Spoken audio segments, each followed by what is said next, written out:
بسم اللہ الرحمن الرحیم بہ نستعین وہو خیر ناصر و معین انا انزلناہ فی لیلۃ القدر۔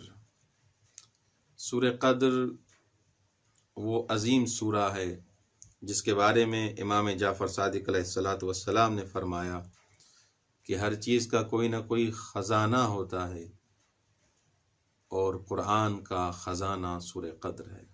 امام علی ابن ابی طالب علیہ السلام نے فرمایا ہر چیز کا کوئی نہ کوئی سردار ہوتا ہے، قرآن کا سردار سورہ قدر ہے۔ رسول خدا صلی اللہ علیہ وآلہ وسلم نے فرمایا کہ جو انسان سورہ قدر کو پڑھے گا، سورہ قدر کی تلاوت کرے گا، اس کو اس شخص کا ثواب دیا جائے گا جو پورے ماہ مبارک رمضان میں روزے رکھے اور شب قدر میں جاگے۔ اب اس کی عظمت کو آپ خود پہچان سکتے ہیں کہ شب قدر میں جاگنے کا، احیاء کا کتنا ثواب ہے۔ جو انسان سورہ قدر کی تلاوت کرے گا اس کو اس انداز کا ثواب دیا جائے گا۔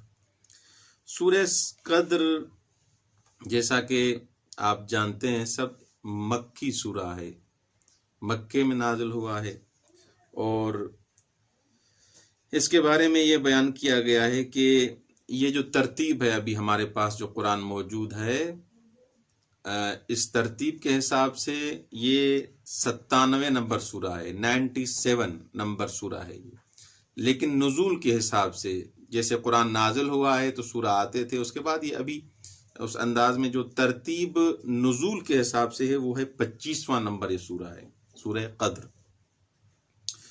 بسم اللہ الرحمن الرحیم سے یہ سورہ دوسرے سوروں کی طرح شروع ہو رہا ہے۔ بسم اللہ، اللہ کے نام سے ابتدا کی گئی ہے۔ بسم اللہ، ابتدا اللہ کے نام سے۔ اللہ اس میں جامع ہے تمام خدا کی صفات کا، اس میں قادر بھی ہے، اس میں کریم بھی ہے، اس میں رحمان بھی ہے، اس میں رحیم بھی ہے۔ یہ اللہ تمام خدا کی صفات جو ہیں اس کا جامع نام ہے، یعنی اگر خدا کی تمام صفات کو جمع کیا جائے تو اللہ ہے۔ اللہ میں تمام صفات خدا موجود ہیں۔ اس کے علاوہ آپ کے محضر میں عرض کروں، انا انزلناہ فی لیلۃ القدر، یہ سورہ پورا سنیں۔ بسم اللہ الرحمن الرحیم، انا انزلناہ فی لیلۃ القدر وما ادراک ما لیلۃ القدر لیلۃ القدر خیر من الف شہر تنزل الملائکۃ والروح فیہا بإذن ربہم من کل امر سلام ہی حتی مطلع الفجر۔ انا انزلناہ فی لیلۃ القدر، ہم نے اس قرآن کو نازل کیا لیلۃ القدر میں، شب قدر میں۔ انا انزلناہ سے کچھ افراد نے، جیسے آلوسی ہے، اس نے مراد یہ لیا ہے، حالانکہ یہ ضعیف قول ہے، کوئی نہیں مانتا اس کو۔ انہوں نے کہا ہے کہ انا انزلناہ سے مراد حضرت جبرائیل ہیں، کہ ہم نے نازل کیا حضرت جبرائیل کو لیلۃ القدر میں، جبکہ متفق علیہ جو قول ہے اکثر علماء کا اور امامیہ کا جو بھی قول ہے وہ یہ ہے کہ انا انزلناہ یعنی قرآن کو ہم نے نازل کیا لیلۃ القدر میں۔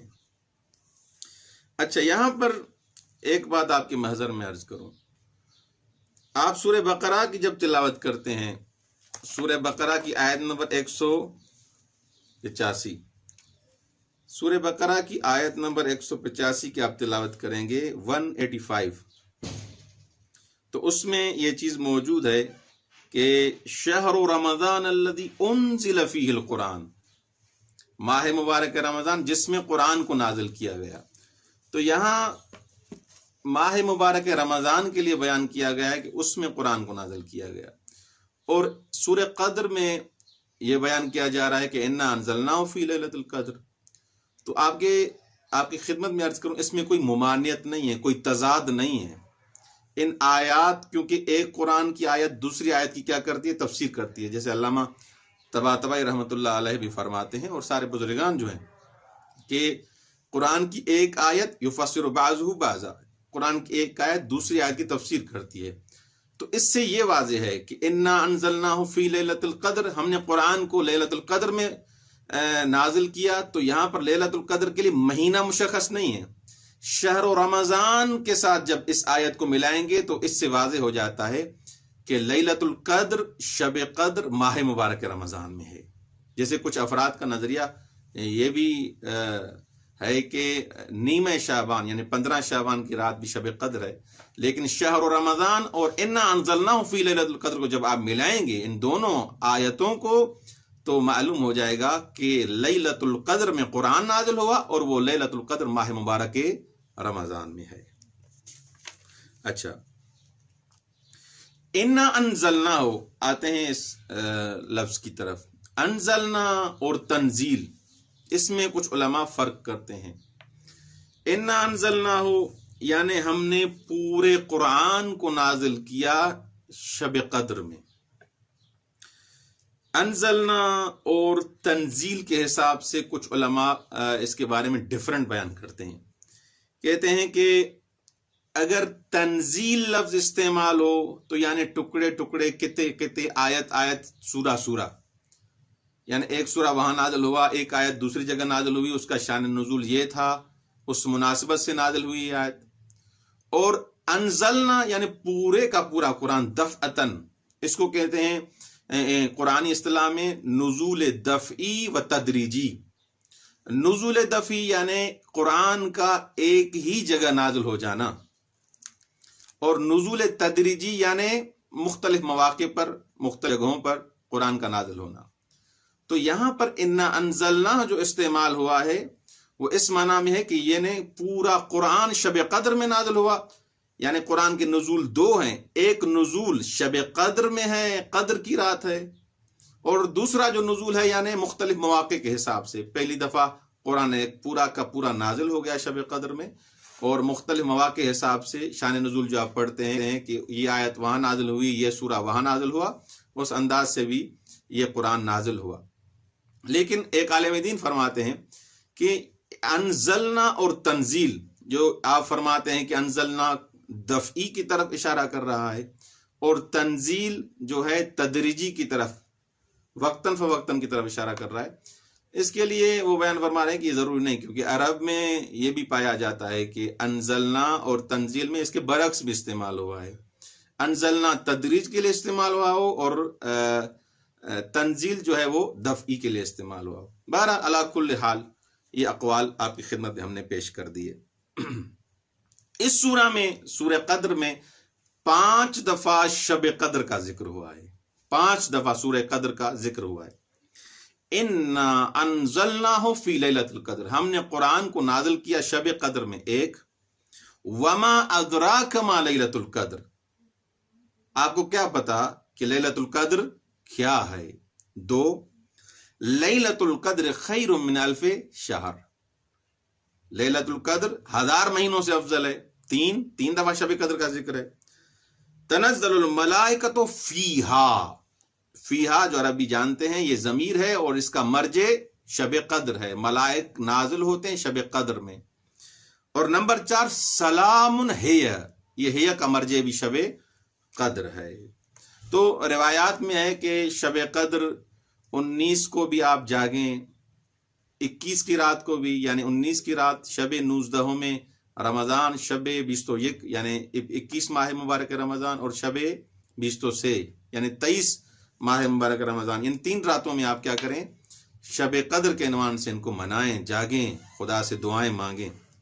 لیکن زیادہ جو تاکید کی گئی ہے، جیسے اہل بیت علیہ السلام کے محضر میں بھی کچھ افراد پہنچے، انہوں نے پوچھا، تو اگر وہ 2 راتیں انسان درک نہیں کر سکتا تو زیادہ فضیلت 23ویں کی شب کی، یعنی 23 ماہ مبارک رمضان کی رات کو انسان جاگے شب قدر کے عنوان سے. جیسے امام جعفر صادق علیہ السلام کی حالت صحیح نہیں تھی، بیمار تھے، تو مولا نے کہا کہ میرا بسترا مسجد میں لے کے چلو شب قدر کے عنوان سے، جو 23ویں کی شب تھی یعنی اتنی فضیلت ہے اس شب قدر کی جو 23ویں شب ہے اس عنوان سے۔ یہ قدر کے کیا معنی ہے؟ اب یہ انا انزلناہ فی لیلۃ القدر، اس کا معنی کیا ہے؟ اس کے بارے میں 2 منٹ آپ کے لوں گا، اور اس کے بعد انشاءاللہ اگلے جلسے میں شب قدر، اس لیلۃ القدر کے بارے میں جو دوسری آیات ہیں اس کے بارے میں کچھ بیان کریں گے۔ قدر کی علماء نے 3 معانی بیان کیے ہیں اس کے۔ ایک معنی ہے قدر کا شرف، عزت، مقام، منزلت، اس معنی میں ہے۔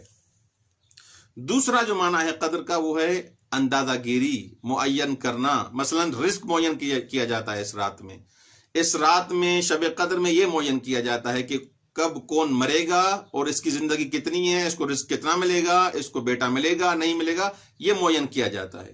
البتہ اس کا جبر اور اختیار سے کوئی ایسے نہیں کہ جبر لازم آ رہا ہے، یہ الگ ایک بحث ہے، انشاءاللہ کبھی فرصت ہوئی تو اس پہ گفتگو کریں گے۔ اور تیسرا جو اس کا معنی ہے تنگ ہو جانا، مثلا جیسے کہتے ہیں اس پر رزق تنگ ہو گیا ہے، فقیر ہو گیا ہے، اس کی معیشت تباہ ہو گئی ہے، برباد ہو گئی ہے۔